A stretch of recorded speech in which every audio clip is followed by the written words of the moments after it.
nos traços geométricos que dançam na mente humana. Surge o Teorema de Tales como uma melodia divina entre os números e as proporções.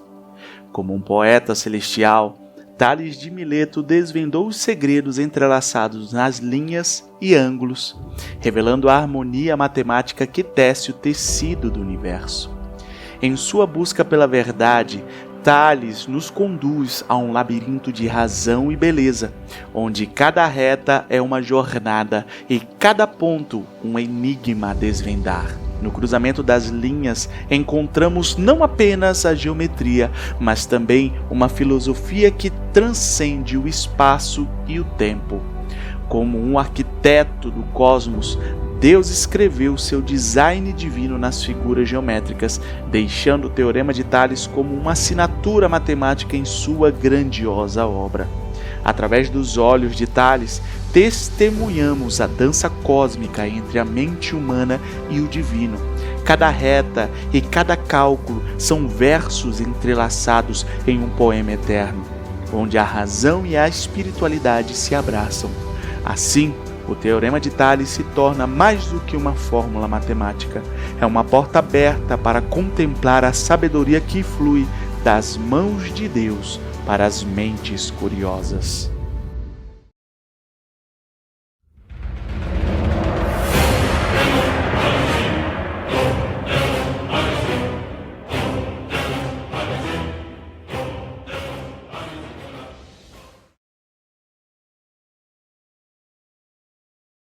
Em nosso primeiro passo hoje, vamos tentar estabelecer corretamente a proporcionalidade entre dois segmentos. Teorema de Tales, capítulo 1, ou seja, o nosso primeiro passo, essa primeira videoaula.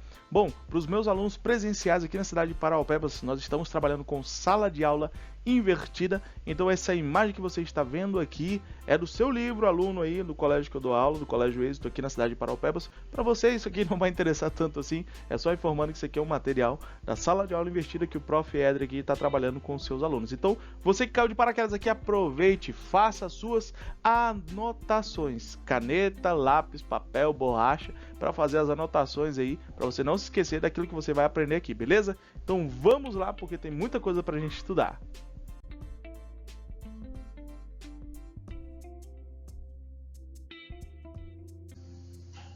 Você já tinha ouvido falar do número de ouro?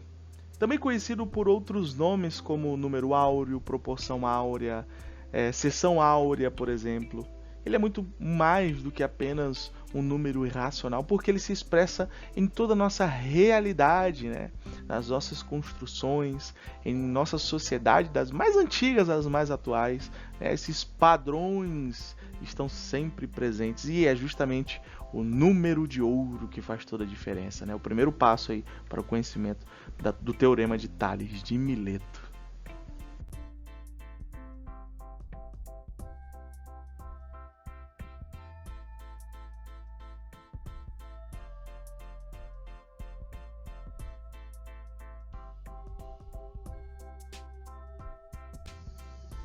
Desde a antiguidade, o número de ouro exerce grande fascínio sobre as pessoas, principalmente sobre os artistas, né? Os quais consideram ele a expressão da razão perfeita. Então, desde a natureza, como as galáxias são desenhadas no tecido do tempo e espaço, né? Na matemática, em toda a nossa realidade, ele está presente. Bom, gente, a proporção áurea é uma constante real e irracional, dada pela letra grega, né? Que está aqui, a qual se lê φ, é φ, tá bom? Então o que nós temos são dois valores, o de A e o de B, tais que o A deve ser maior do que o B e o B maior do que zero, ou seja, não pode ser igual a zero. Então, em razão áurea, né? Se a sua razão é igual à razão da sua soma pela maior das quantidades, né? Então, o que nós temos aqui é que φ vai ser igual justamente a A sobre B. Logo, A mais B sobre A. E toda vez que você faz isso, é como se você pegasse primeiro mais o segundo dividido pelo valor do primeiro, você vai encontrar justamente aproximadamente 1,618. Esse é o nosso número de ouro.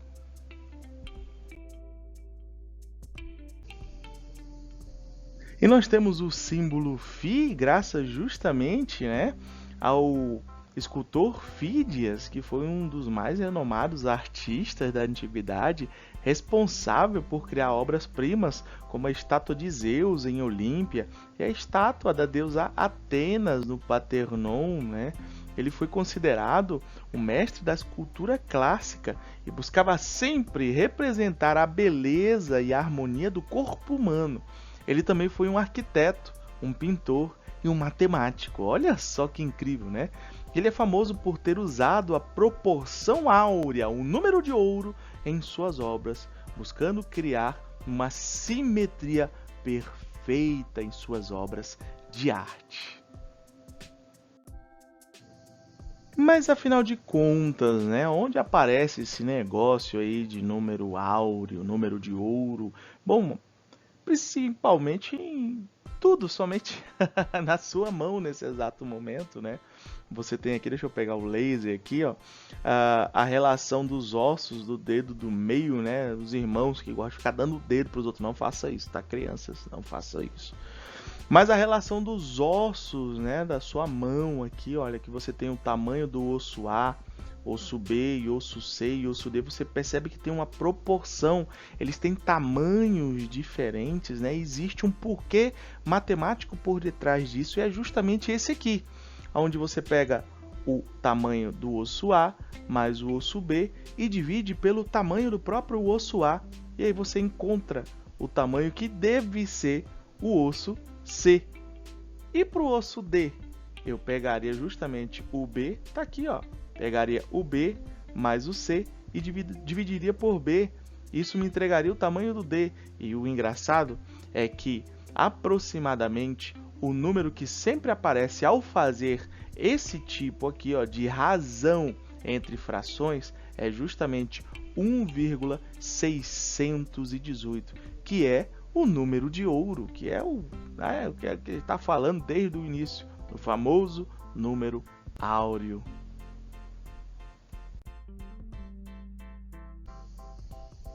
No cotidiano, onde nós encontramos o número de ouro, bom, em toda a natureza essas espirais estão presentes, esses padrões estão presentes, no caso aqui da espiral de Fibonacci, que se utiliza dessa razão, onde o primeiro mais o segundo dividido pelo primeiro, pega aí o A sobre o B, e você faz essa continha, no caso desse quadrado aqui, realizando a conta e achando aproximadamente 1,618, o que é isso se torna isso, tá? Então, A mais B dividido pelo tamanho do A vira isso.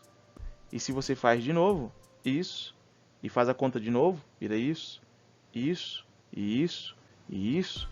E isso se expressa desde o formato das galáxias até justamente as coisas mais minúsculas da natureza. Esses padrões, ou esse padrão, está presente. No cotidiano, no contexto das operações, o que nós precisamos fixar sobre o número de ouro, justamente um resuminho aqui, é que a razão, que significa divisão entre dois números reais, A e B, com o B sendo diferente de zero, é o quociente, tá? O resultado entre esses dois números, que é uma divisão entre eles, Por isso que se expressa como A sobre B. E o que mais? Bom, se estamos aqui indo de A para B, representa a medida, no caso aqui, AB', ou seja, a medida do segmento A e B, nós podemos também utilizar como forma de expressão M, AB' entre parênteses, No caso aqui é uma escrita, como se expressa essa noção, essa distância entre dois pontos, para indicar a medida do segmento A e B. No caso, você pode escrever assim um segmento de A para B, ou a distância, no caso aqui a metragem de A para B, que é o tamanho do segmento, no caso, tá? Então, a B' representa o segmento AB, tá? Note que o traço acima das letras, que representa dois extremos, substitui a palavra segmento. Tudo isso aqui só para dizer, em vez de escrever segmento AB, você só coloca aqui AB, traço em cima, linha em cima, ponto. É sobre isso. Então vamos adiante. Cadê? Eu quero saltar daqui agora. Então vamos agora para um exemplo. Vamos calcular a razão entre as medidas dos segmentos A e B, C e D, considerando que A e B têm 8 centímetros e C e D 24 centímetros. Bom, nós já sabemos então que essa fração ela é passível de simplificação. Por qual número? Número 8. E ao resolver isso, nós encontramos a fração 1/3. Então, ou seja, essa é uma razão comensurável. Nós encontramos um resultado possível, tá? Tanto para o numerador quanto para o denominador. Agora veja o seguinte problema. Se você tem de A para B sendo igual a raiz de 7 centímetros e de C para D sendo 21 centímetros, deixa eu pegar o laser aqui para apontar para vocês. Olha só que doidura. A raiz de 7 centímetros é um número irracional. 21 centímetros é um número racional.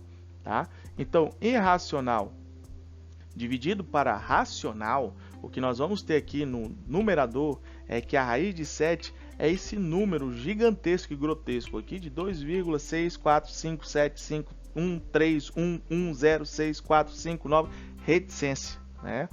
Então nós temos aqui um número irracional. Pior fica se eu dividir isso por 21, que vai me entregar esse resultado aqui, 0,125988157 reticência, ou seja, é um valor irracional, não tem como realizar isso, ou seja, não é comensurável, né? Então, se nós não chegamos a um valor, um resultado simples, né? Mas sim um número, né? Com uma vírgula e trocentas casas depois da vírgula, não tem o que dizer que isso aqui é uma razão, né? Que exista uma proporção exata para isso aqui, né?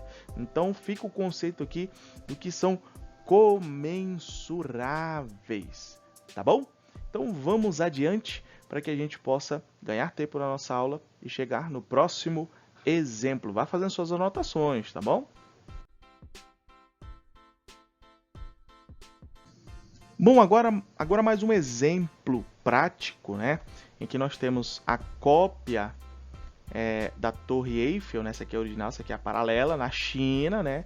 Aqui é um trecho do livro dos alunos. A torre cópia tem 108 metros, a original 324, né? Então 108 metros e 324 metros, né? Mas proporcionalmente essa torre aqui, né? Proporcionalmente é uma cópia fidedigna dessa aqui. Como assim, professor? As duas não deveriam ter 324 metros? Pois é, proporcionalmente elas têm, matematicamente, dentro da proporção, elas têm. Vamos lá? Vamos provar isso? Vamos lá. Então, vamos pegar o tamanho da torre, né? Da torre cópia, né? Que a relação entre elas é justamente de 1/3, né? Mas como nós chegamos nesse valor de 1/3? Vamos lá, vamos pegar o tamanho da torre original, que nós vamos chamar de H, a torre cópia, né? Que nós vamos chamar de H minúsculo ou Hzinho. E aí, vamos dizer então que Hzinho é dividido por Hzão. No caso aí, a torre cópia, a altura, o tamanho, né, da torre menor, da torre cópia, dividido pela torre original, ou seja, 108 dividido para 324. Nós chegamos então a essa proporção de 1/3, tá bom? Então nós precisamos só inverter aí, tá bom? Invertendo isso aí, nós chamamos de Hzão em cima, colocamos o que aqui embaixo, só para a gente dar uma alterada. E agora o que é denominador vira numerador, o que era numerador vira denominador. Ou seja, nós temos que para a torre grande 3 Para a torre cópia, 1. Né? A cada 3 da torre original representa 1 na torre cópia. Mas ainda não respondemos o porquê é assim. Mas nós vamos chegar justamente lá. Bom, então nós temos as duas torres aqui, né? Temos aqui a altura da cópia e a altura da original. Temos aqui a fração de relação entre as alturas, né? Então a gente vai aplicar, né, a propriedade fundamental da proporção, segundo a qual os produtos do meio é igual ao produto dos extremos, né? Então nós temos lá 108, que vai dividir para 324, que é igual a 1 dividido para 3, né? Então, produto dos meios pelo produto dos extremos. E produto é justamente multiplicação, né? Então a gente vai fazer isso aqui, ó, multiplicar cruzado, né? Então, multiplicando cruzado, montando novamente aqui a razão, fazendo a multiplicação, vai ficar justamente isso aqui. 3 vezes 108, né? Fazendo a multiplicação cruzada, tá? 3 vezes 108, que é igual a 324 vezes 1.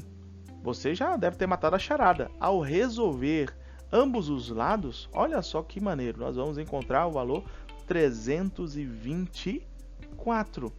Então, tá vendo que proporcionalmente as duas torres têm o mesmo tamanho, porque essa relação aqui, ó, da torre menor com a torre maior, com essa fração aqui, 1/3 ou 3 sobre 1, que para 1 da torre pequena, vamos dizer assim, que para cada 1 metro da torre pequena vai representar 3 da grande, ou da 3 da grande vai representar 1 metro da pequena, que nos permite, ao fazer justamente o produto do meio, tá? Pelo produto dos extremos, nós temos o mesmo valor, que é idêntico ao valor da torre original. Que maneiro isso aí! Então, para fixar 4 segmentos de retas de medidas AB, CD, EF e GH, nessa ordem, são proporcionais quando A para B, né, A está para B, assim como C está para D, E está para F, assim como G está para H. Tá aqui, ó. Então, ao realizar a continha produto dos meios pelo produto dos extremos, nós encontramos para ambos os lados o mesmo valor, tá? No caso aqui, o valor N. Então, é só fazer a multiplicação, ó, cruzada, que nós encontramos o mesmo valor. Se a gente encontrar o mesmo valor, então é proporcional, é comensurável.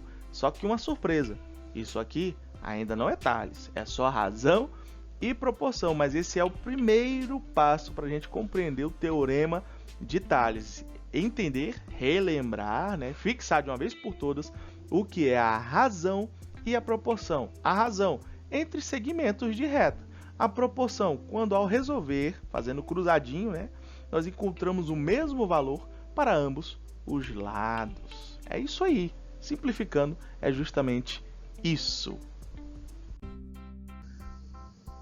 Mais um exemplo aqui para você, olha, observe as medidas dos 4 segmentos de reta a seguir. Olha só, temos os valores aqui de A para B, de C para D, de E para F, de G para H. Aí ele pergunta, os segmentos EF, CD, AB e GH são proporcionais? Olha aqui eles montados, né? Pega lá os valores e joga aqui, fica 10 sobre 5 igual a 2 sobre 1. Fazendo cruzado, 10 vezes 1, 10. 5 vezes 2, 10. Opa, encontrei o mesmo valor para ambos os lados. Então, é proporcional. A mesma coisa vai acontecer quando for 5 para 10 e 1 para 2. Olha só, 2 vezes 5, 10. 10 vezes 1, 10. Encontrei, então é proporcional. Diferentemente, né, nesse quesito aqui, AB, GH, CD, EF não são proporcionais porque, olha só, 2 sobre 1 é diferente de 5 sobre 10, 5 décimos no caso. 2 vezes 10, 20. 1 vezes 5, 5. Opa, valores diferentes para ambos os lados. Por isso não é comensurável, não é proporcional, tá bom? Então, ao fazer a resolução entre razões e proporções, devemos encontrar o mesmo valor na multiplicação cruzada, o mesmo valor para ambos os lados, estudantes. Entendeu? Espero que sim, você tenha feito as suas devidas anotações. Vamos adiante! Fala, estudante! Olha, muito obrigado por você ter ficado até aqui nessa videoaula, tá bom? Eu quero convidar você a se inscrever aqui nesse canal e ficar por aqui com o professor Edren para aprender muito mais sobre matemática, tá bom? Então, é um prazer enorme. Você que ficou até aqui, por favor, escreva aqui nos comentários, hashtag até o fim, para eu saber que você ficou aqui até o finalzinho da aula, tá bom? Te aguardo nas próximas aulas, tá bom? Você é muito bem-vindo aqui. Então, deixa eu ir, gente. Até a próxima. Tchau, tchau.